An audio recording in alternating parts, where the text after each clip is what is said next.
নবান্নে বৈঠকের জন্য জুনিয়র ডাক্তারদের ইমেল করলেন স্বাস্থ্য সচিব। অপেক্ষা করে বেরিয়ে গেলেন মুখ্যমন্ত্রী।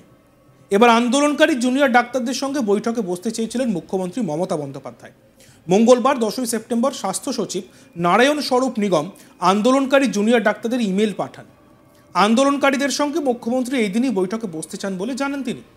কিন্তু 7:30 পর্যন্ত সেই ইমেলের কোনো জবাব পায়নি নবান্ন। তারপরেই নবান্ন থেকে বেরিয়ে যান মুখ্যমন্ত্রী মমতা বন্দ্যোপাধ্যায়। এ বিষয়ে চন্দ্রিমা ভট্টাচার্য মন্ত্রী, তিনি কি বলছেন আমরা শুনব। 5টার পরে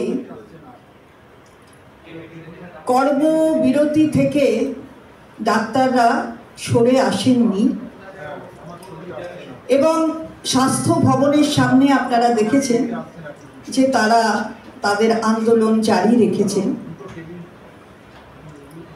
আন্দোলনকে রাজ্য সরকার সবসময় তার যে মূল কারণ তাকে সমর্থন করেছে, কিন্তু সাধারণ মানুষ, গরিব মানুষ, তাদের স্বাস্থ্য পরিষেবা যাতে বিঘ্নিত না হয় সে কথাটাই বারবার মাননীয় মুখ্যমন্ত্রী বলে এসেছেন এবং অনুরোধও করেছিলেন যে যাতে ডাক্তাররা তাদের কাজে ফেরে, এবং অনারেবল সুপ্রিম কোর্টও সেই অর্ডার গতকাল দিয়েছিল।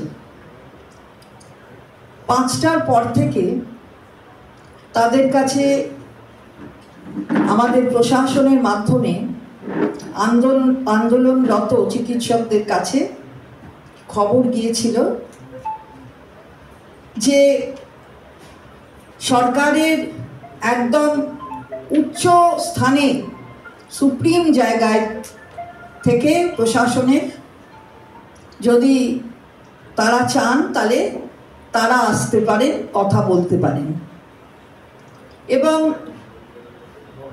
10 জনকে আসার কথা বলা হয়েছিল যদি তারা আসতে চান। ইমেল গেছে প্রিন্সিপাল সেক্রেটারি হেলথের কাছ থেকে 6:10 ইমেল গেছে, কিন্তু তার আগে থেকেই যারা ওখানে অন্যান্য প্রশাসনিক ব্যক্তিরা ছিলেন তারা এই খবরটা দিচ্ছিলেন, কিন্তু 6:10 ইমেল গেছে যে যদি কেউ আসতে চান 10 জন প্রতিনিধি তারা আসতে পারেন। 6:10 থেকে এখন 7:30 বাজে। মাননীয় মুখ্যমন্ত্রী তার নবান্নের চেম্বারে অপেক্ষা করছিলেন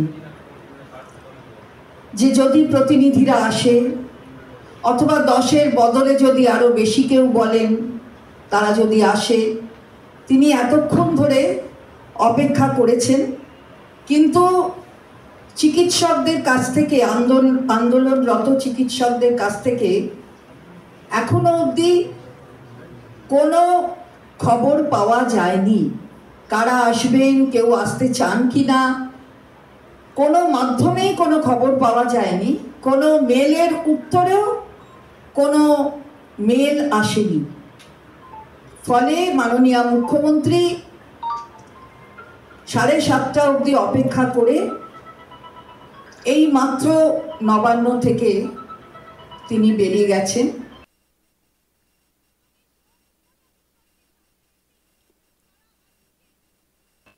মঙ্গলবার বিকেল 5টার মধ্যে জুনিয়র ডাক্তারদের কাছে কাজে ফেরার জন্য বলেছিল সুপ্রিম কোর্ট, কিন্তু এদিনই স্বাস্থ্য ভবন অভিযান করেন জুনিয়র ডাক্তাররা।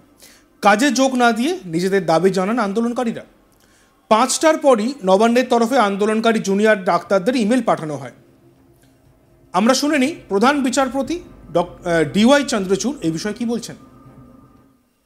In order to create a sense of confidence among the doctors, we also direct that in the event that the doctors report for duty within a period of on or before 5 p.m. tomorrow, no adverse action, no adverse disciplinary action shall be adopted by the state of West Bengal. Full stop. Moreover, in the event that any complaint is made for their abstention from work for the antecedent period, full stop. In the event that any further complaint is received in regard to the lack of safety or as the case may be security, such complaints shall be promptly attended to by the superintendents of police by making suitable arrangements with the local police stations concerned. এই বিষয়ে আমাদের প্রতিনিধি কৌশিক দাসের প্রতিবেদন আমরা দেখব। চাপ পাল্টা চাপ, একদিকে জুনিয়র ডক্টরস ফ্রন্ট, অন্যদিকে মুখ্যমন্ত্রী মমতা বন্দ্যোপাধ্যায়। গতকালও সন্ধ্যে 6টা থেকে 7:30 পর্যন্ত রাজ্যের প্রশাসনিক প্রধান মুখ্যমন্ত্রী নবান্নে অপেক্ষা করলেন জুনিয়র চিকিৎসকদের জন্যে। তারা যাবেন এবং অচলাবস্থা কাটবে, তাদের সঙ্গে চিকিৎসকদের কথা হবে। কিন্তু চিকিৎসকরা অনড় মনোভাব নিয়ে গতকাল স্বাস্থ্য ভবনের উদ্দেশ্যে রওনা দিলেন এবং সেখানে একটি প্রতীকী মস্তিষ্ক বা ব্রেন নিয়ে গেলেন। অর্থাৎ তিনি জানাতে চিকিৎসকদের কাছে চিকিৎসকরা স্পষ্ট বার্তা দিলেন যে স্বাস্থ্য ভবনে যারা রয়েছে তাদের কোনো ব্রেন নেই, তাদের মস্তিষ্ক বলে কিছু নেই। কেন এমন কথা বললেন? সব কিছু নিয়েই কিন্তু একটা গোল গোল ধোঁয়াশা তৈরি হয়েছে। মুখ্যমন্ত্রীর কাছে মূলত 5টি দাবি ইতিমধ্যেই পেশ করেছেন জুনিয়র চিকিৎসকরা। তাদের মূল দাবি হচ্ছে নির্যাতিতার বিচার যেমন হচ্ছে হোক। এখন তো সেটা নিয়ে রাজ্য সরকারের কিছু করার নেই, কারণ সেটা কেন্দ্রীয় গোয়েন্দা সংস্থার হাতে।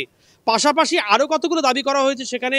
রাজ্যের স্বাস্থ্য সচিব, স্বাস্থ্য শিক্ষা অধিকর্তা, স্বাস্থ্যের যিনি সচিব রয়েছেন তাদের প্রত্যেকের একদম পদত্যাগ চাইছে এই জুনিয়র চিকিৎসকরা। সেই সঙ্গে বিনীত গোয়েল, নগরপাল, তারও পদত্যাগ চাইছেন। এগুলো কতটা যুক্তিযুক্ত, এই বিষয়গুলো নিয়েই কিন্তু মুখ্যমন্ত্রী গতকাল ডেকেছিলেন জুনিয়র চিকিৎসকদের, যে আপনারা অবস্থান না করে চিকিৎসা পরিষেবাকে স্বাভাবিক অবস্থায় ফিরিয়ে দিয়ে আমার সঙ্গে কথা বলতে আসুন, অর্থাৎ মুখ্যমন্ত্রীর সঙ্গে কথা বলতে নবান্নে আসুন। কিন্তু চিকিৎসকরা অনড়। তারা এখনও পর্যন্ত স্বাস্থ্য ভবনের সামনে প্রায় 24 ঘন্টা অতিক্রান্ত হয়ে গেছে, তারা ওখানে ধর্ণা অবস্থান বিক্ষোভ করছেন। এদিকে রাজ্যের বিভিন্ন সরকারি হাসপাতালে অপ্রতুল চিকিৎসক থাকার জন্যে বহু মানুষ চিকিৎসা না পেয়ে ফিরে যাচ্ছেন। শুধু এ শহর নয়, গোটা রাজ্যের বিভিন্ন জেলার প্রান্তিক একদম খুব গরিব মানুষ যাদের কাছে একমাত্র সরকারি স্বাস্থ্য পরিষেবাই নির্ভর করেন, যারা যে পরিষেবার ওপরে, সেই পরিষেবা না পেয়ে বহু রুগী মারা যাচ্ছেন। গতকাল 23 জন মারা গিয়েছিলেন বলে আমরা স্বাস্থ্য দপ্তর সূত্রে খবর পেয়েছি। চিকিৎসার অবহেলার জন্য, চিকিৎসা না পাওয়ার জন্য 23 জন গতকাল অবধি মারা গেছিলেন। এখন হয়তো সংখ্যাটা কিছুটা বেড়েছে। এরপরেও আজকে কিছুক্ষণ আগে নবান্নে মুখ্য সচিব মনোজ পন্থ তিনি একটি চিঠি দিয়েছেন। সেখানে স্পষ্টতই এই অবস্থানরত চিকিৎসকদের 12 থেকে 15 জনের একটি প্রতিনিধি দলকে ডেকে পাঠানো হয়েছে। তারা যাবেন কিনা এখনও কোনো সদুত্তর তারা দেননি। এখনও হাতে অনেকটা সময় রয়েছে, বিকেল 5:30 পর্যন্ত জানা যাবে তারা আদৌ যান কিনা। কিন্তু এতে যেটা হচ্ছে, এই মুখ্যমন্ত্রী বা রাজ্যের মুখ্য প্রশাসনিক প্রধান ভার্সেস চিকিৎসকরা, এই দড়ি টানাটানিতে কিন্তু সমস্যায় পড়ছেন, নাজেহাল হচ্ছেন সাধারণ গরিব খেটে খাওয়া মানুষ। দেখতে থাকুন আজ তক বাংলা, সাবস্ক্রাইব করতে ভুলবেন না।